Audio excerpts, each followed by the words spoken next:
I suppose I should introduce myself. I'm Joseph. Our story really begins long before I was born. It's a tale of dreams, destiny, and divine intervention.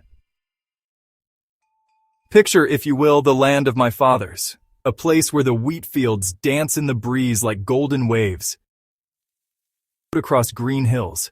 It's a land of wonder, where the ordinary becomes extraordinary. This child will be a blessing to us all. I can feel it in my bones. Rachel, our prayers have been answered. He's special, Jacob. I know it. Look how the very flowers respond to his joy. But even as I entered the world, the seeds of conflict were already sown. Jacob, you've taken the best of my flocks again. How dare you prosper at my expense? I've only taken what we agreed upon, Laban. The Lord has blessed my efforts. Perhaps you should consider why your flocks don't thrive under your care. Lord, guide my hands. Let the speckled and spotted be born strong. Show Laban that your favor cannot be manipulated or stolen. Jacob, my son, return to the land of your fathers. I will be with you. Fear not, for I have great plans for you and your descendants. Rachel, Leah, gather the children. We must leave now under the cover of night. The Lord has commanded it. But what about my father? He'll be furious. We can't just disappear. The Lord has spoken.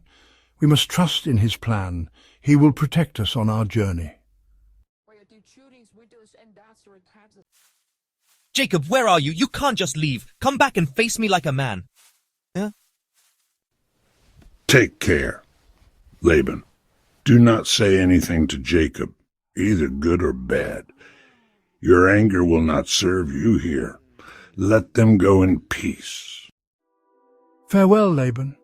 May God judge between us. We go now to the land promised to our fathers. Little did I know then, but that star, well, that was just the beginning of my dreams. Dreams that would shape not just my life, but the fate of nations.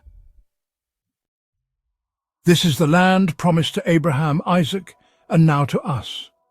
May it flourish under our care as we flourish under God's. And so we settled in Canaan, the land of promise. But promises, as I would learn, often come with unexpected challenges.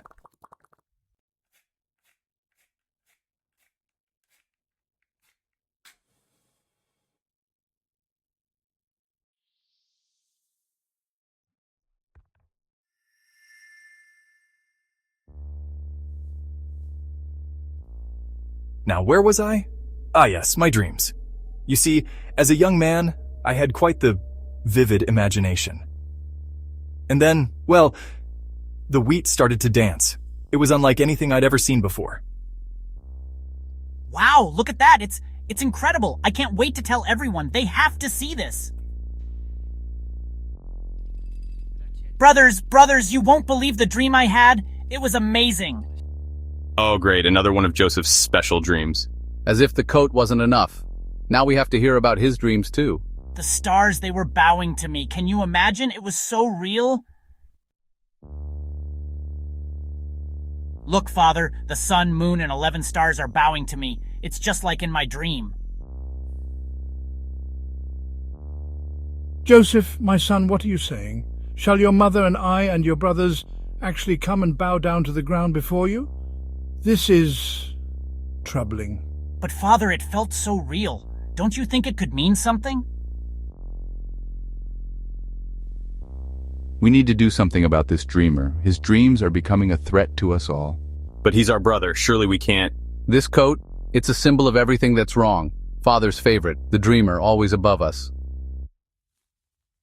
Hello, brothers. Father sent me to check on you. Is everything all right? You all look so serious. Here comes the dreamer. Let's see how his dreams help him now. Brothers, what's going on? Why are you looking at me like that? Brothers, please, why are you doing this? Help me. In that moment at the bottom of that pit, I thought my dreams had died. Everything I knew, everything I hoped for seemed lost in the darkness. Look, Ishmaelite traders. Why not sell him instead? At least then his blood won't be on our hands. Distant. What? No, we can't do that. He's our brother. Brothers, please don't do this. We're family. A fine young man. He'll fetch a good price in Egypt. As I watched my home disappear, I wondered if I would ever see it again. The future seemed as vast and unknown as the desert before me. But little did I know, this was just the beginning of a journey beyond my wildest dreams. Sometimes, hope comes in the most unexpected forms. Egypt was unlike anything I had ever seen. A new land, a new life, and new challenges awaited me.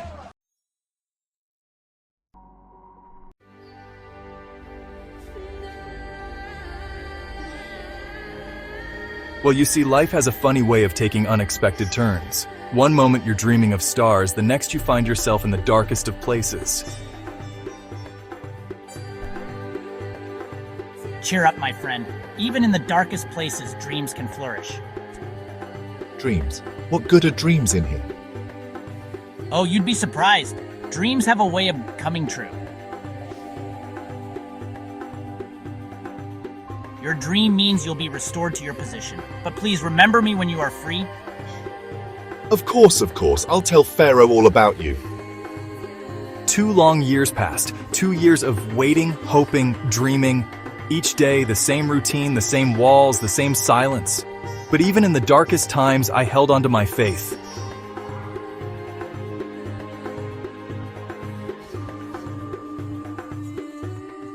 Seven fat cows and 7 thin cows.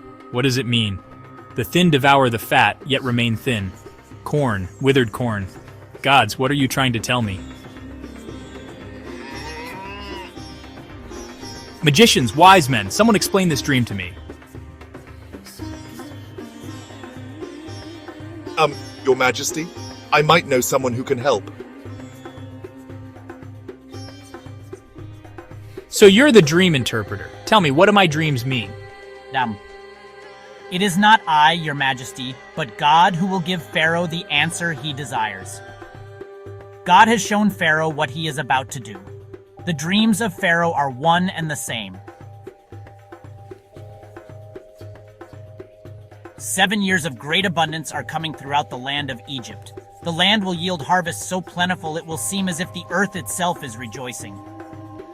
But 7 years of famine will follow, more severe than any before. All the abundance will be forgotten, and the famine will ravage the land. The dream was given twice because the matter has been firmly decided by God.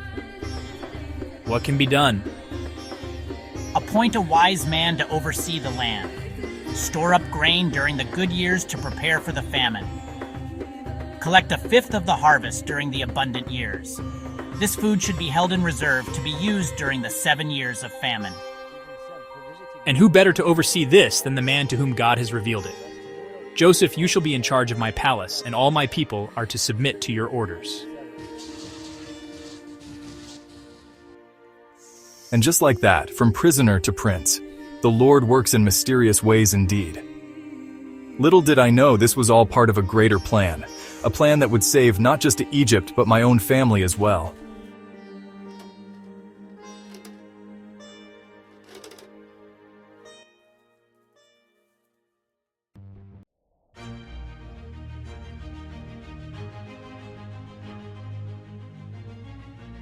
Now where were we? Ah yes, the famine. You see, when those 7 years of plenty came to an end, well, let's just say things got a little complicated. The entire region was gripped by hunger, and Egypt became the breadbasket for all.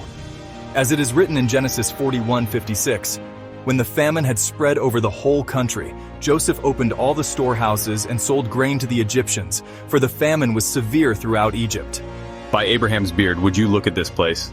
Careful, don't touch anything. It probably costs more than our entire flock. Bring those men to me, but don't tell them who I am. Now I know what you're thinking. Why not reveal myself right away? Well, you see, I needed to know if they had changed. Had time softened their hearts, or were they still the same brothers who had sold me into slavery?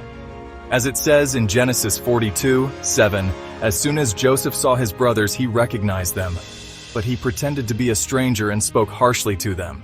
Where do you come from? Are you spies? No, my lord, we are honest men. We have come to buy food. Honest men, they said. Oh, how I wanted to believe them. Return with your youngest brother. Then I will know you are not spies. What are we gonna do? We can't bring Benjamin here. But if we don't, we'll all starve. And what about father? Benjamin, my little brother. How I longed to see him again. But I had to be sure. I had to know if my brothers had truly changed. As it is written in Genesis 42:24, he turned away from them and began to weep, but then came back and spoke to them again. First Joseph and now Benjamin. How can I bear to lose another son? Father, I will guarantee his safety. If I don't bring him back, let me bear the blame forever. And so, they returned to Egypt, bringing my beloved Benjamin with them. Little did they know what awaited them. And when I saw Benjamin, my own brother... Excuse me, everyone leave me. In that moment, I knew what I had to do. It was time to let go of the past and embrace the future. It was time to reveal myself. As it says in Genesis 45:1, then Joseph could no longer control himself before all his attendants, and he cried out, "Have everyone leave my presence." I'm Joseph. Is my father still alive? Joseph, our brother Joseph? Come closer. Don't be distressed or angry with yourselves for selling me here. God sent me ahead of you to preserve for you a remnant on earth and to save your lives by a great deliverance. As it is written in Genesis 45:7, but God sent me ahead of you to preserve for you a remnant on earth and to save your lives by a great deliverance. Can you ever forgive us, Joseph? There is nothing to forgive. What you intended for harm, God intended for good. Go, bring my father here. Tell him all you have seen. Little did they know, the best was yet to come.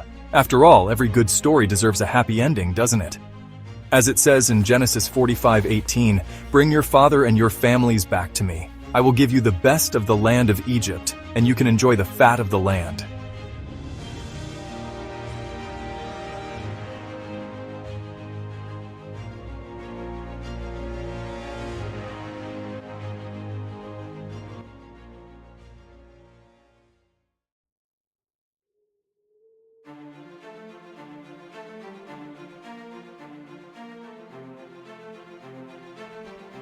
Father.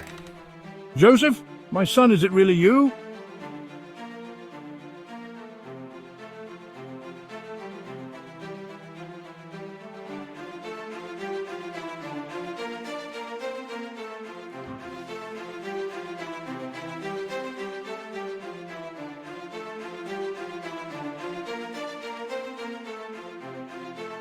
And so my family settled in Egypt, in the land of Goshen to be precise. And let me tell you, they thrived. We grew and grew. Why, you could almost see us multiplying before your very eyes. And God blessed them, and God said unto them, be fruitful and multiply and replenish the earth. Genesis 1:28.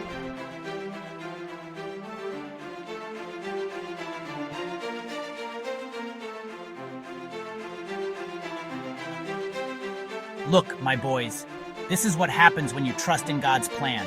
For I know the plans I have for you, declares the Lord, plans to prosper you and not to harm you, plans to give you hope and a future. Jeremiah 29:11. Even when the plan seems impossible, Father? Especially then, my son, especially then. For with God nothing shall be impossible. Luke 1:37.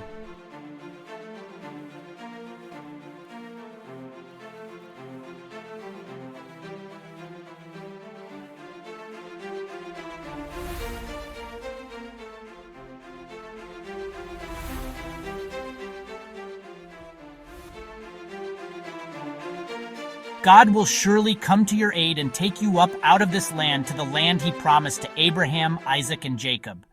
And God said unto Jacob, arise, go up to Bethel, and dwell there, and make there an altar unto God, that appeared unto thee when thou fleddest from the face of Esau thy brother. Genesis 35:1.